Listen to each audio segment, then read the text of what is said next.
दुनिया रचने वाले को भगवान कहते हैं और संकट हरने वाले को हनुमान कहते हैं।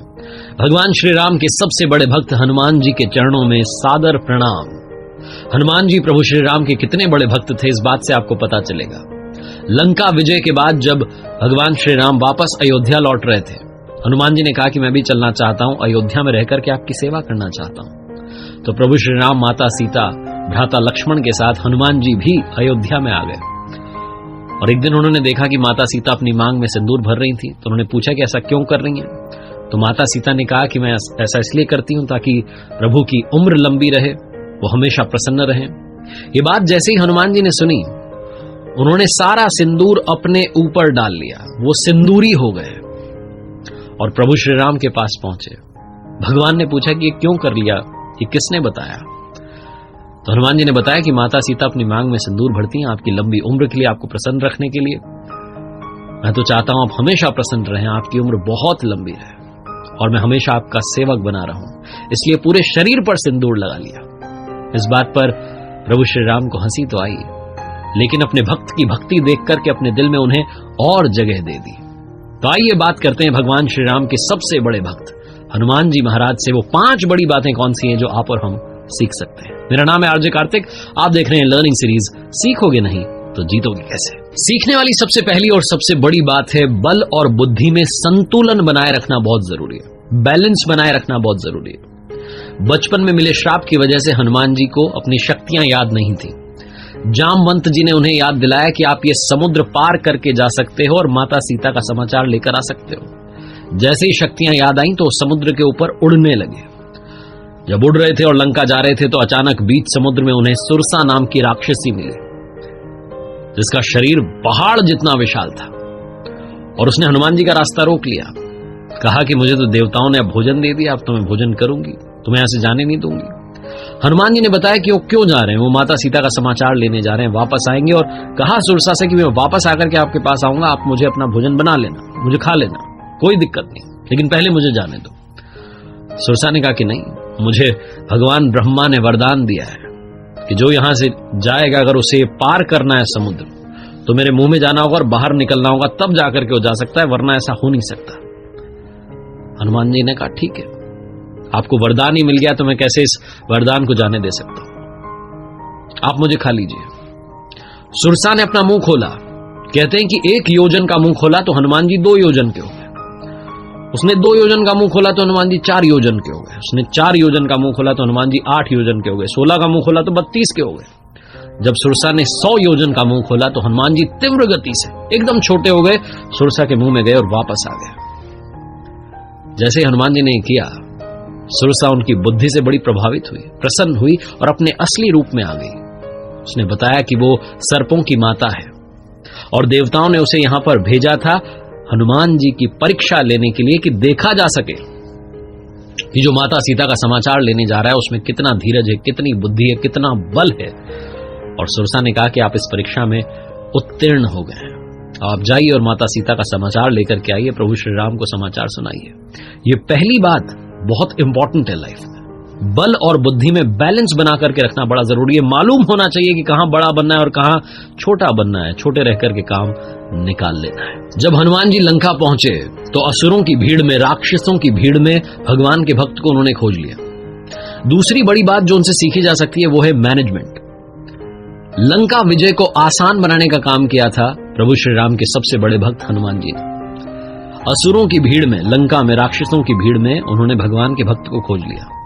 एक घर के बाहर से आवाज आ रही थी, प्रभु श्री राम की जयकार हो रही थी, तो ब्राह्मण का भेष धर करके भक्त की परीक्षा ली और पता चला कि सच्चा भक्त है, तो विभीषण से मित्रता कर ली। माता सीता कहां हैं लंका में पता लगा लिया, माता सीता से मिले। उसके बाद में लंका में भय फैलाने के लिए वहां आग लगा दी, बता दिया उनको कि भैया हमारी सेना जो है कितनी विशाल है, कितना बड़ा युद्ध होने वाला है। विभीषण की मित्रता भगवान श्री राम से करवा दी। लंका विजय को इन शॉर्ट आसान बनाने का काम किया, अपने प्रबंधन की वजह से, अपने मैनेजमेंट की वजह से, अपनी स्ट्रैटेजीज की वजह से। तो लाइफ में जब कोई बड़ा लक्ष्य आ जाए तो छोटे छोटे स्टेप लेकर के आप चीजें आसान कर सकते हैं, ये सिखाते हैं हनुमान जी। तो जैसे मैं बता रहा था कि समुद्र के बीच में जब सुरसा नाम की राक्षसी से मिले और सुरसा ने अपना मुख बड़ा कर लिया, अपना मुंह बड़ा कर लिया, 2 योजन का कर लिया तो 4 के हो गए, 4 योजन का मुंह कर लिया तो 16 के हो गए। इतने विशाल, इतने मजबूत थे, लेकिन कभी घमंड नहीं किया।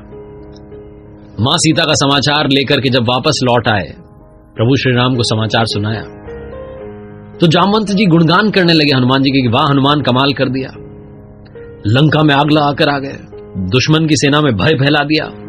और कहने लगे कि प्रभु हनुमान ने सब कुछ कर दिया। हनुमान जी कहने लगे नहीं, मैंने तो नहीं किया। प्रभु श्री राम ने कहा कि हनुमान तो मना कर रहे हैं। जामवंत ने कहा नहीं प्रभु, हनुमान नहीं किया है।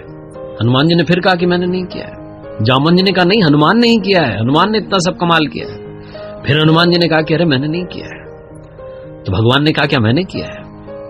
हनुमान जी ने कहा हाँ प्रभु, आप ही ने तो किया है, आप ही के आशीर्वाद से तो ये सब संभव हो पाया है, मैं तो सिर्फ निमित्त मात्र था। ये तीसरी लर्निंग यही है कि जीवन में कभी अहंकार मत आने दीजिएगा, विनम्र बनकर रहिएगा, क्योंकि विनम्रता महान लोगों की पहचान होती है। हनुमान जी में अहंकार नाम की चीज कभी आई नहीं, वो हमेशा भक्त बनकर रहे और भक्ति में लीन रहे। जब हनुमान जी को अपनी शक्तियों की याद आ गई, जब उन्हें मालूम चला कि वो कितने शक्तिशाली हैं, उड़कर के पहुंच गए लंका में, माता सीता के पास पहुंच गए, उनका समाचार ले लिया। वो चाहते तो पल में मां सीता को वहां से छुड़ा करके वापस प्रभु श्री राम के पास ला सकते थे, लेकिन उन्होंने ऐसा नहीं किया। मां जब रूठ गई, कहने लगी, हनुमान जी से मिली तो सबसे पहले कहने लगी कि प्रभु श्री राम को गुस्सा नहीं आ रहा है, मैं यहां पर हूं, वो तो सब कुछ कर सकते हो, मुझे यहां से लेकर क्यों नहीं जाते? हनुमान जी ने कहा कि मां, मैं अभी आपको ले जा सकता हूं, लेकिन आदेश नहीं है। दूसरी बात, प्रभु श्री राम खुद यहां आएंगे, रावण का वध करेंगे और आपको ससम्मान ले जाएंगे। रावण की तरह चोरी करके यहां से नहीं जा सकता, आपको यहां से चुरा के नहीं ले जा सकता। भगवान आएंगे, रावण का वध करेंगे, ससम्मान आपकी वापसी होगी। आप थोड़ी सी प्रतीक्षा कीजिए, अभी आदेश नहीं है। चौथी बड़ी लर्निंग यही है, भावनाओं को कंट्रोल करना सीखिए, काबू में रखना सीखिए। जब मां सीता को उस हाल में देखा हनुमान जी ने, अशोक वाटिका में थी, उदास थी, रो रही थी, परेशान थी, गुस्सा तो उन्हें भी आया कि अभी ले चलें, लेकिन मालूम था कि आदेश नहीं है, इसलिए अपने इमोशंस को कंट्रोल किया और मां से कहा कि मां बस थोड़ी और प्रतीक्षा कीजिए, प्रभु आते ही होंगे। वरना अगर हनुमान जी चाहते तो पल में ये काम कर सकते थे। उन्होंने अपना ये भी नहीं सोचा कि भाई मैं अगर ये काम कर दूंगा तो दुनिया पता नहीं क्या कह देगी, अपने स्वार्थ को आड़े नहीं आने दिया कि दुनिया कहेगी वाह साहब कमाल ही कर दिया, ये तो अकेले लेके आ गए। लेकिन आदेश नहीं था, इमोशंस को कंट्रोल किया और जो स्थिति थी उसका सम्मान किया। ये सिखाते हैं हनुमान जी। और आखिरी में सबसे बड़ी बात, पांचवी बात जो सीखने वाली है, यस मैन बनिए, हां कहते रहिए, ना मत कहिए। हनुमान जी ने कभी ना नहीं कहा। उनसे कहा ये काम कर दोगे, बोले कर देंगे। समुद्र के ऊपर से उड़कर के लंका जाना है, चले जाओगे, बोले चले जाएंगे। जब लक्ष्मण जी युद्ध में मूर्छित हो गए, वैद्य जी ने कहा कि संजीवनी बूटी चाहिए। कहां लंका और कहां हिमालय? बोले हिमालय में मिलती है। वो संजीवनी बूटी अगर रात रात में आ जाए, सूर्योदय से पहले आ जाए, तो लक्ष्मण जी के प्राण बच सकते हैं। हनुमान जी से कहा गया कर दोगे काम, बोले कर देंगे। ना नहीं कहा।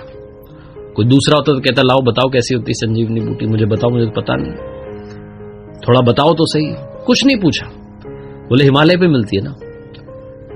कहते हैं कि विद्युत की गति से, लाइटनिंग स्पीड से गए, एक रेखा सी दिखाई दी आसमान में। जब हनुमान जी लंका से रवाना हुए, हिमालय पहुंचे, एक रेखा सी दिखाई दी, वहां पहुंचे तो उन्हें समझ में नहीं आया कौन सी संजीवनी बूटी, तो पूरा पहाड़ उठा करके ले आए। उनका एक ही संकल्प था कि लक्ष्मण जी के प्राण बचने चाहिए। प्रभु की आंखों में जो आंसू आए हैं उन्हें और उदास नहीं करना है, प्रभु के चेहरे पर मुस्कान आनी चाहिए, उनके भ्राता के प्राण बचने चाहिए। वो पूरा पहाड़ लेकर के आ गए, लेकिन ना नहीं कहा। अगर आप भी लाइफ में कुछ बड़ा अचीव करना चाहते हैं तो ना कहना बंद कीजिए, यस मैन बनिए। और जाते जाते हनुमान नाम के पीछे की कहानी। हनुमान जी के पिता का नाम केसरी जी था। रामायण के अनुसार बचपन में हनुमान जी का नाम बजरंगबली था। हनुमान नाम कैसे पड़ा? खेल खेल में एक बार उन्होंने सूर्य देव को अपने मुंह में ले लिया, सृष्टि में अंधेरा छा गया, ये बात जब देवराज इंद्र को मालूम चली तो गुस्सा हो गए, अपना वज्र लेकर के आए और बाल हनुमान की ठोड़ी पर प्रहार किया। ठोड़ी टूट गई। ठोड़ी को संस्कृत में हनु कहते हैं, वहीं से उनका नाम हनुमान पड़ गया। आखिरी में बस यही प्रार्थना है कि संकट मोचन संकट हर लो, मंगल के दिन मंगल कर दो। बड़ी आशा लेके आया तेरे द्वार पे। हम सब पर आशीर्वाद भगवान हनुमान का बना रहे, उनकी कृपा बरसती रहे और हम सब के अंदर उनके जैसी भक्ति करने की शक्ति आ जाए, तो इससे बढ़कर और क्या चाहिए। देखते रहिए मेरे साथ हर सोमवार सुबह 9:30 बजे एक मोटिवेशनल कहानी और हर शुक्रवार सुबह 9:30 बजे लर्निंग सीरीज का एक नया वीडियो।